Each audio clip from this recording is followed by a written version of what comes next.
Vamos com a repercussão internacional. Linha Internacional. Eduardo Barão conosco. Fala, Barão. Olá, Ronaldi. Boa tarde para você, para todo mundo também aí no Brasil. Olha, a imprensa internacional traz em destaque hoje a decisão do Procurador-Geral da República de denunciar o ex-presidente Jair Bolsonaro numa suposta tentativa de golpe.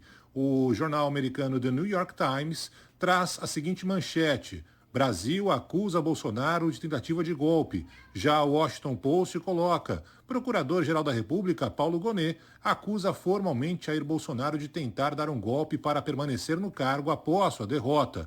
O espanhol El País, na Europa, informa: Procurador-Geral da República acusa Bolsonaro de tentativa de golpe contra Lula. O britânico The Guardian: Jair Bolsonaro é acusado de suposto plano de tentar dar golpe de extrema-direita para tomar o poder no Brasil. As TVs aqui nos Estados Unidos também trouxeram em destaque a denúncia feita no Brasil. Valeu, Barão. Zaidan, aí duas abordagens a partir de Brasília, da decisão propriamente dita, derrubada do sigilo, promovida pelo ministro Alexandre de Moraes, a visão da oposição, um trechinho ali da manifestação da oposição e um pouco da repercussão internacional a respeito do que a PGR tornou público ontem, Zaidan. Bom, Ronald, a peça do PGR, da PGR, do Paulo Gonet, ela vai até ao limite, não só pelo número de denunciados, são 34, sendo 24 militares, e o Bolsonaro, especificamente, foi denunciado por 5 crimes. Liderança de organização criminosa armada, tentativa de abolição violenta do Estado Democrático de Direito, golpe de Estado, dano qualificado pela violência e grave ameaça contra o patrimônio da União, deterioração de patrimônio tombado. Essas duas últimas mostram que nessa peça montada pelo Paulo Gonet, pela Procuradoria-Geral da República e apresentada ao Supremo, o 8 de janeiro, que alguém pode dizer, mas espera aí, o Bolsonaro não estava no 8 de janeiro, ele estava inclusive fora do país. Ocorre que o que Gonet está indicando é que para a Procuradoria, o 8 de janeiro está conectado a todos os outros acontecimentos do segundo semestre, mesmo antes da eleição, segundo semestre de 22. Há um nexo causal. E qual é a causa? É exatamente a tentativa de um golpe de Estado. E vale ressaltar que quando Alexandre de Moraes, ele tinha de fazer isso, né? Não tinha mais sentido manter sigilo a respeito do depoimento do Mauro Cid. Então, o que o Mauro Cid disse ali, ele trata de diversos assuntos, inclusive alguns que ainda não estão no rol de denúncias relacionados ao caso da vacina, ao caso das joias. No caso da vacina, ele, em seu depoimento, disse que o Bolsonaro pessoalmente ordenou que houvesse aquela adulteração. Mas ele diz mais a respeito do que está nessa peça apresentada pelo Gonet, nessa lista de denúncias. Ele diz que o Bolsonaro estava a par de tudo que foi feito, de tudo que foi tentado, de tudo que foi planejado, e que, inclusive, pessoalmente, mandou que monitorassem Alexandre de Moraes.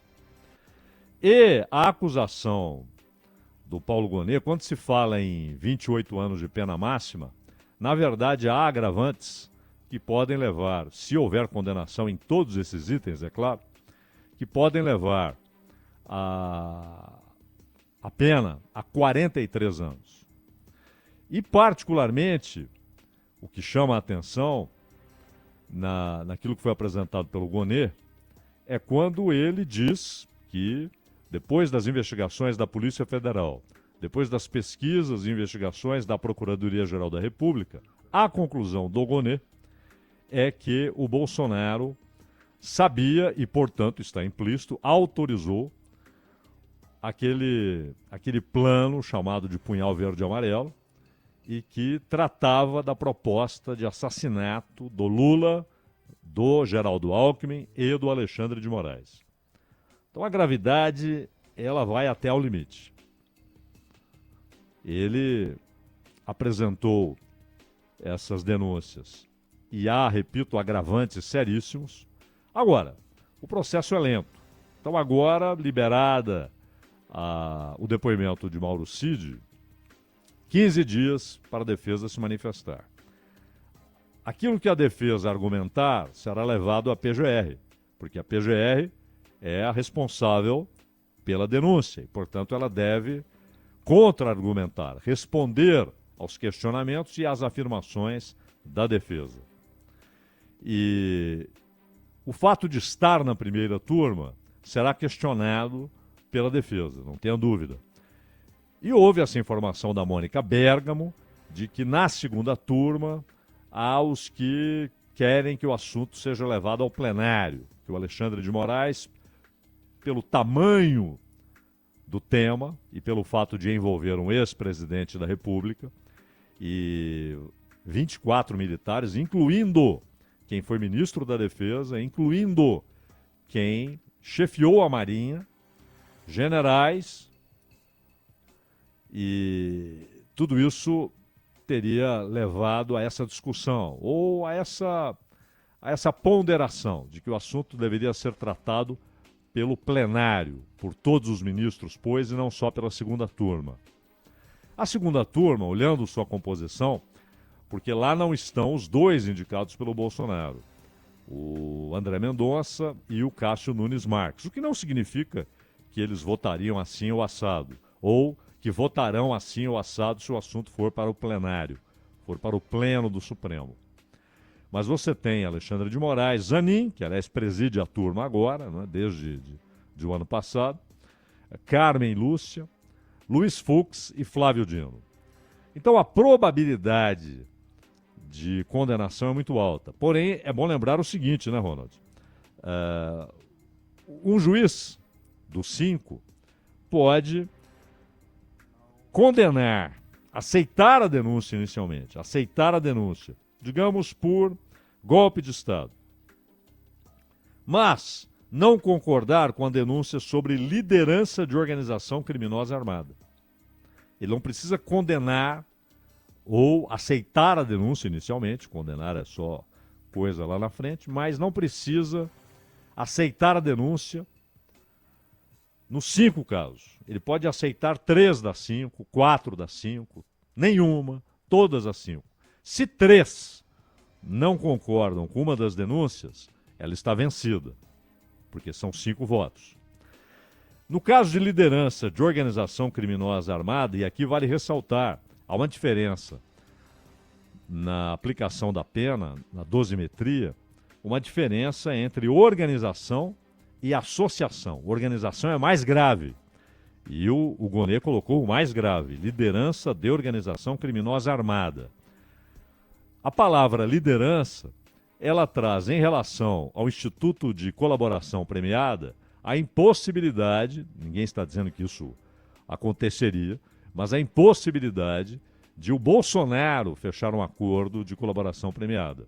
Porque o Instituto de Colaboração impede que aquele que é apontado como líder, como ponto culminante de uma organização criminosa, que ele possa se beneficiar de um acordo de colaboração. Então há vários temas, e aí resta saber se essa denúncia especificamente, e com essa ênfase, liderança de organização criminosa armada, se haverá votação majoritária.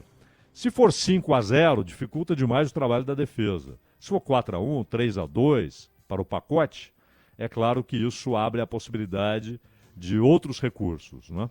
Inclusive, a defesa tentará levar, claro, para o pleno. Ela vê uma composição muito desfavorável para o Bolsonaro na primeira turma. Tudo isso demanda tempo, não é assim, não é... até porque a defesa tem de ter o amplo espaço, todo o seu direito, mas já passam a contar os 15 dias para que a defesa se manifeste e depois um prazo de 5 dias úteis para que a PGR se manifeste. E depois, então, é que os 5 vão dizer: aceitamos as denúncias todas, ou 3 delas, ou 4 delas, ou nenhuma, enfim. E aí é que começa, de fato, o julgamento. Quando acatadas as denúncias, eles se tornam réus, ou alguns deles se tornam réus. Também não significa que todos terão as denúncias contra si acatadas pelo Supremo Tribunal Federal. A ideia do Supremo é terminar o assunto este ano, né? Se a defesa for muito competente, ela pode levar para 2026. E levando para 2026, e vale ressaltar, a competência inclui como ela reage agora. Porque, Ronald, a defesa dizer que a denúncia é inepta e desqualificar o depoimento do Mauro Cid é incompatível com o argumento da defesa de que não conhece o teor do depoimento, que foi privada de conhecer esse teor. Agora todo mundo já conhece, está aí, está na internet, a íntegra do depoimento do Mauro Cid. Mas como é que você desqualifica se não conhece? Então, ou você, ao desqualificar, admite que conhece, ou ao você dizer que não conhece, você não pode desqualificar. Já é um passo em falso. E, de resto, a defesa, claro, ela tem de se agarrar a tudo que aparece, né? E será longo, será desgastante, mas até pela composição da primeira turma é muito difícil imaginar qualquer coisa que não seja que as denúncias serão recebidas. E aí eles se tornarão réus. Condenação ou não é outra história. E, paralelamente, essa discussão intramuros lá no Supremo, o assunto deve ser levado para o plenário da Corte, Ronald.